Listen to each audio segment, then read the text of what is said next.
اگر آپ حیدرآباد میں میران محمد شاہ روڈ پر آتے ہیں تو اس روڈ پر آپ کو ماضی کی کئی یادگار عمارتیں نظر آئیں گی۔ اولڈ کیمپس سے سیشن کوٹ، ریڈ کرسنٹ بلڈنگ، اس سے بالکل متصل مشہور دیال داس کلب، اور اس سے آگے کے بی عظیم بلڈنگ، میٹھا رام ہاسٹل اور بیسنٹ ہال یادگار عمارتیں ہیں۔ حیدرآباد شہر جو آزادی سے پہلے کے دور میں ایک منصوبے کے تحت شہری مرکز تھا، اور یہ کہ حیدرآباد 1935 تک سندھ کا دارالخلافہ بھی رہا۔ پہلے شہر کو ہندوستان کے پیرس کا درجہ بھی دیا جاتا تھا کیونکہ اس کی سڑکیں عرق گلاب سے دھلتی تھی، لیکن بدقسمتی سے عدم توجہی کی وجہ سے اس کی تاریخی عمارات کھنڈرات میں تبدیل ہونا شروع ہو گئی۔ لیکن اب ایک بڑی اور واضح تبدیلی دیکھنے کو مل رہی ہے۔ تاریخی یادگاروں میں اسی روڈ پر ایک تاریخی عمارت کے بی عظیم بلڈنگ یعنی خان بہادر عظیم بلڈنگ جو 1934 میں تعمیر ہوئی، آج سے 2 سال پہلے غالباً اس شاندار بلڈنگ کی طرف کسی کی نظر بھی نہیں اٹھتی تھی۔ عمارت مکمل کھنڈر کی شکل اختیار کر چکی تھی۔ اس کی چھت اور باہر کا چھجا ایسا لگتا تھا کہ ابھی گرا کا منظر پیش کر رہا ہو۔ باہر کچرے کا ڈھیر اور اس بلڈنگ کے اندر نشئی لوگوں کا بسیرا عجب ہولناک منظر پیش کرتا تھا۔ مگر جب حیدرآباد کی 88 عمارتوں میں کے بی عظیم بلڈنگ کو بھی محکمہ آثار قدیمہ نے اپنی دیکھ بھال اور تحفظ میں لیا اور پھر اس کی تزئین و آرائش کا سلسلہ شروع ہوا، تو الحمدللہ آج جب یہاں سے گزریں تو اس عمارت کو دیکھیں تو دل خوش ہو جاتا ہے۔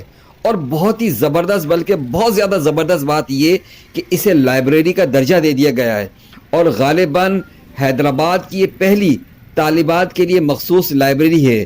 باہر سے ہی دلکش نظر آنے والی بلڈنگ کے بڑے سے گرل والے گیٹ سے جب آپ داخل ہوں گے تو دائیں طرف 7 فروری 1935 کی اوپننگ سیریمنی کی تختی جو اس وقت گورنر آف بامبے کے ہاتھوں سے لگی ہوئی نظر آئے گی۔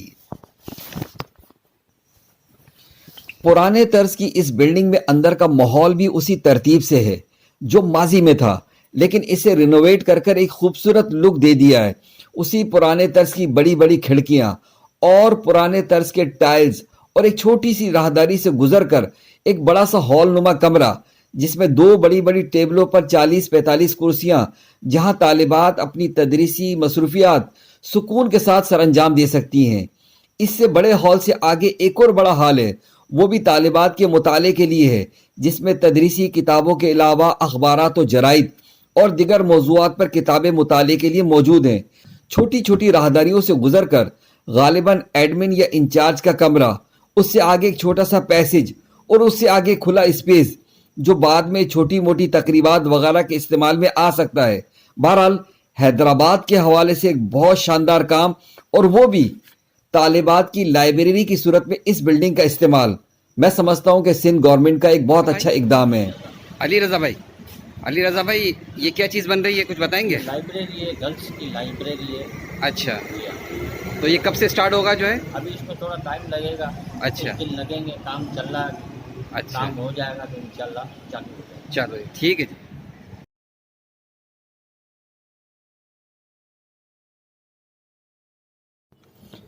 پرانے طرز کے دروازوں سے ہی گزرتے ہوئے ایڈمن یا انچارج لائبریری کا خوبصورت اور سادہ سا کمرہ، اس کے باہر چھوٹی چھوٹی راہداریاں، چونکہ یہ پہلے ایک کوآپریٹو بینک تھا اور اسے اس وقت اپنی ضرورت کے تحت ہی بنایا گیا ہوگا۔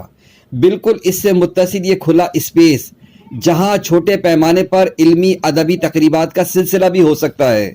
چیزیں سنبھالنے سے سنبھلتی ہیں۔ ماضی کی اس عظیم یادگار کا تحفظ اور اس کا بہترین مصرف، طالبات کے لیے لائبریری کا قیام یقیناً سندھ گورنمنٹ کا ایک عظیم کارنامہ ہے۔ وائس آف حیدرآباد سے محمد عمران۔